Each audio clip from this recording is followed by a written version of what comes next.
Welcome back to Entrepreneur Brief Podcasts, unlocking wisdom one summary at a time, from timeless classics to fresh insights.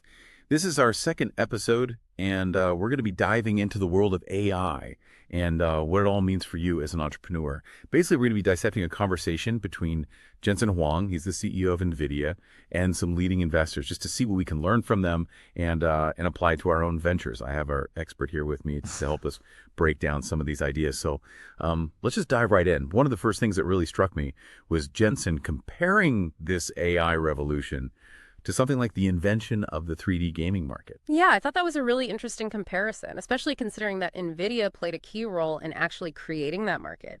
And now they're really at the forefront of this AI revolution as well. So I think it's a vital lesson for entrepreneurs. Don't think of AI as just like a passing trend. This is like a fundamental shift, like the internet was. It's going to reshape every single industry. So how should entrepreneurs be approaching this then?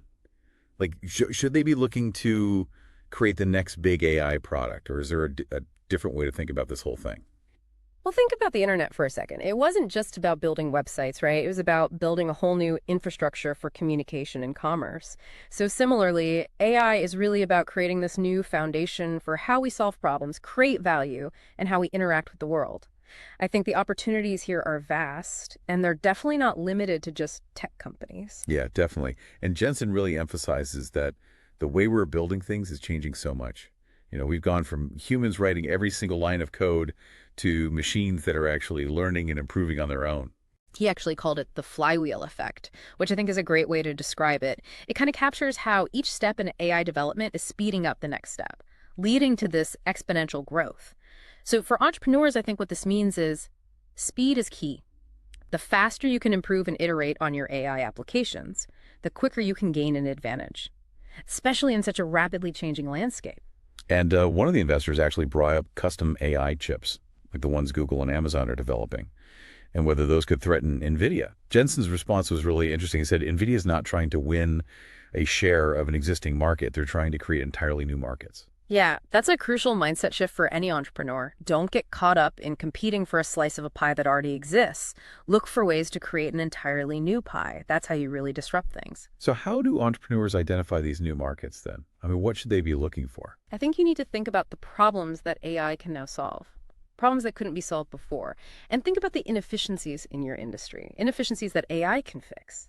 And also think about completely new possibilities that we couldn't even imagine before. That's where the real opportunities are. I like that. Now, Jensen also talked about the importance of open and closed AI models. He even highlighted NVIDIA's own open source model called Neutron. Yeah, this is a really great example of how a company can be both a competitor and a collaborator in this space. So these open source models like Neutron, which is specifically designed for what are called reward systems.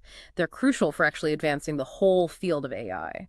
And reward systems are really interesting in how AIs learn by getting feedback on their actions, which guides them towards desired outcomes. And this benefits everyone, even those people working on closed proprietary models. It's kind of like you're contributing to the foundation of a house, but you can still build your own unique structure on top of that foundation. I like that analogy.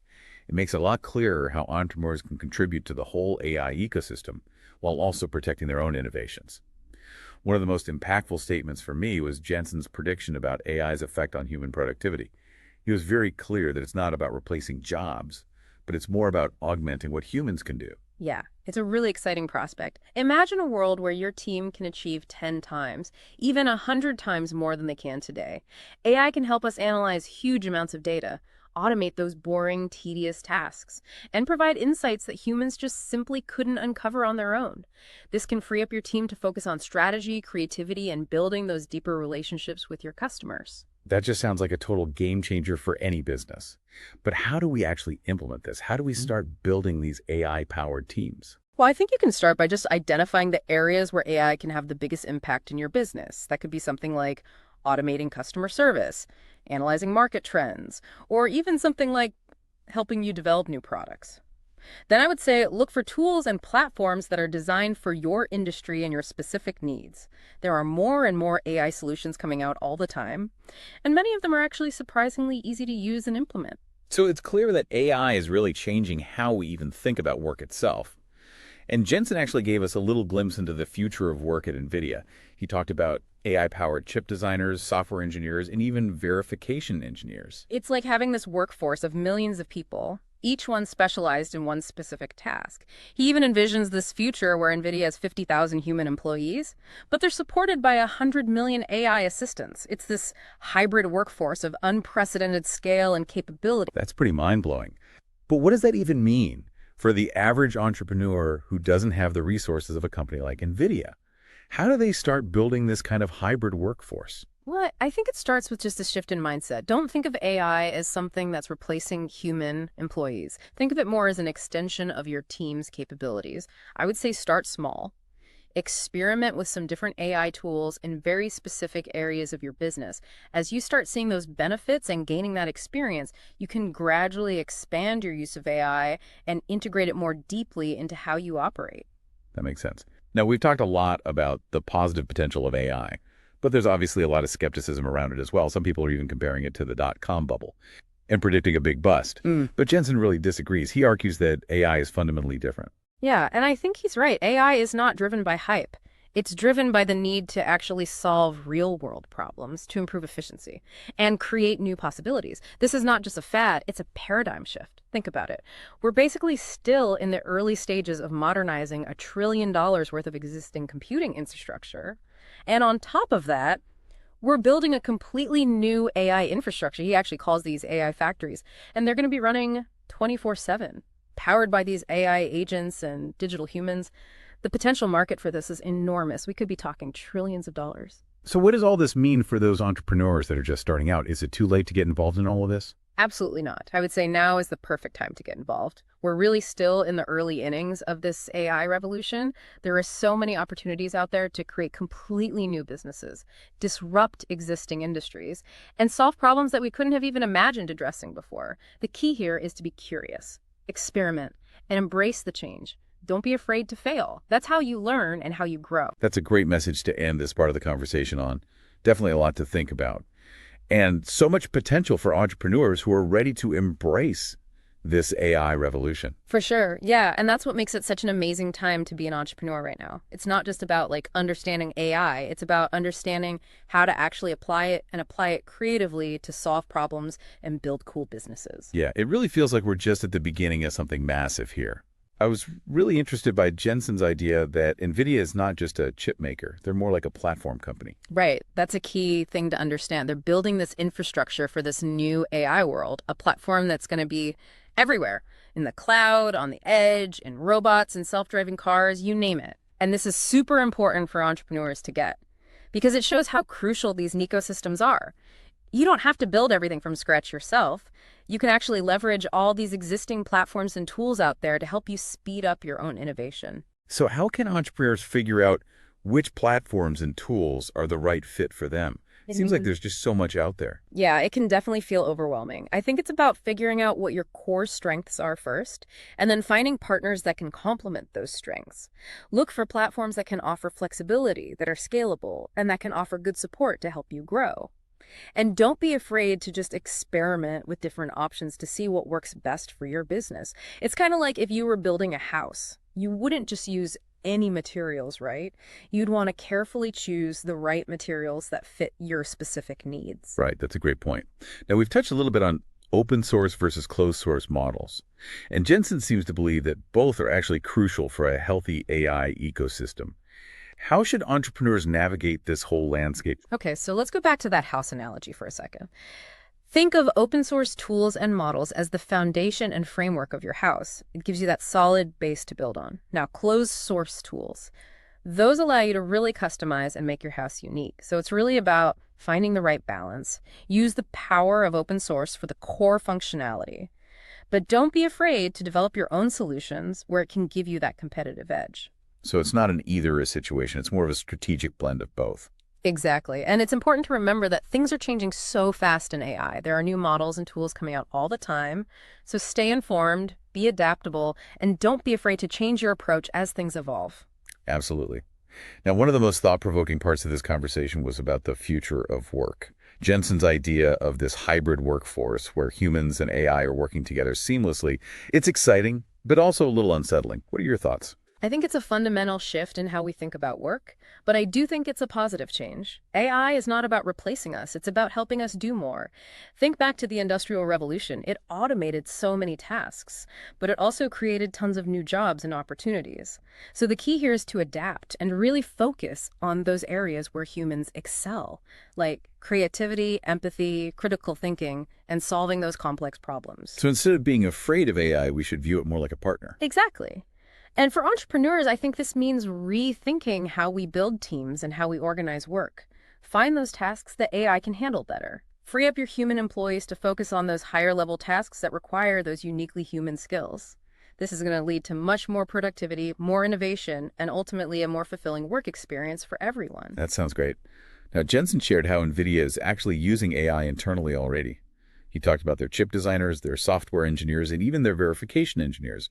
All of them are being supported by AI in their work. It sounds like something out of science fiction, but it's happening right now, and I think this is a sneak peek into the future of so many different industries. Imagine doctors using AI to help them diagnose diseases more accurately, or architects using AI to design buildings that are more sustainable, or even teachers using AI to give every single student more personalized education. The possibilities are endless. It's almost overwhelming to think about how big this change really is. So how can entrepreneurs prepare for this future when it feels so uncertain? Well, I think the most important thing is to have a mindset of continuous learning. Always be curious. Experiment with new tools and technologies. And be willing to adjust as things change. Don't get stuck in the old ways of thinking. The entrepreneurs that are going to thrive in this age of AI are going to be the ones who are agile, who can adapt, and who are open to those new possibilities. That's a great message. Yeah, it really does feel like we're at this point where technology and humanity are coming together in ways we never really imagined. We are, and that's what makes this such a crucial time, I think. The choices we make now, the companies we build, even how we use AI, all of that's going to have a huge impact going forward. It's not just about the next few months or the next year. We're really talking about shaping things for generations to come. No, yeah, you're right. So how do we even navigate this when it feels like uncharted territory? What advice can we give to entrepreneurs who want to embrace AI, but they also want to make sure they're doing it the right way? Well, I think it all comes down to your values, what you believe in, what kind of impact do you want to have on the world. These questions should be at the core of every decision you make, especially when you're bringing AI into your business. It shouldn't just be about making as much money as possible. It's about creating real value for your customers, for your employees, and for society. Yeah, I love that. Purpose-driven entrepreneurship, but with AI as like a driving force. Yeah. Exactly. And it's totally possible. AI can be this powerful tool for good. Think about using AI to come up with new medical treatments, or to fight climate change, or to create educational opportunities for people who don't have access to them. These are just a few examples of how we can use AI to make a real difference. That's awesome. And that actually brings us back to Jensen Huang's journey with NVIDIA. I mean, he's been leading the company for what, like over 30 years, always pushing the limits of innovation. What can entrepreneurs learn from his leadership style? Well, I think Jensen is a great example of what a true visionary leader looks like. He's not afraid to go against the grain. He's always learning, adapting, and he pushes his team to think bigger and be bolder. He gets that to really succeed in the age of AI. You have to be agile. You got to be willing to try things out. And you can never stop innovating. It's a great lesson for any entrepreneur. Yeah, he definitely seems to be really passionate about his work, too. It's like he sees AI as more than just a business opportunity. It's almost like a way to make a positive impact on the world. Definitely. And that passion is contagious. It inspires his whole team, his partners, even his competitors to try to be better. And that's the kind of leadership we need in this AI revolution. Leaders who are motivated by more than just profits. People who have this deep desire to really make the world a better place. Well, we've talked about a lot in this deep dive, from the technical stuff about AI to like the bigger impact it's going to have on society. So as we wrap things up, what's the one key message you want to leave our listeners with? I would say, don't be afraid to dream big. This AI revolution is such a huge opportunity to solve problems we thought were unsolvable, to create value, and to build businesses that can make a real difference. Embrace the change, don't be afraid to experiment, and always remember that we're the ones shaping the future of AI. It's not set in stone. The choices we make today, the businesses we create, and the values we hold on to are what's going to determine how AI unfolds. It's time for entrepreneurs to step up and be the leaders in all of this. Yeah, that's an awesome call to action. It's been great exploring all of Jensen Huang's insights with you. I feel like I understand the whole AI landscape so much better now Right. and how entrepreneurs can be a part of it. It's been great chatting with you too. I can't wait to see what the future holds for AI and all the cool innovations that are going to come out of it. Well, that's all the time we have for this deep dive. Thanks for tuning in with us and exploring the world of AI. And until next time, keep learning, keep innovating, and never stop pushing the boundaries.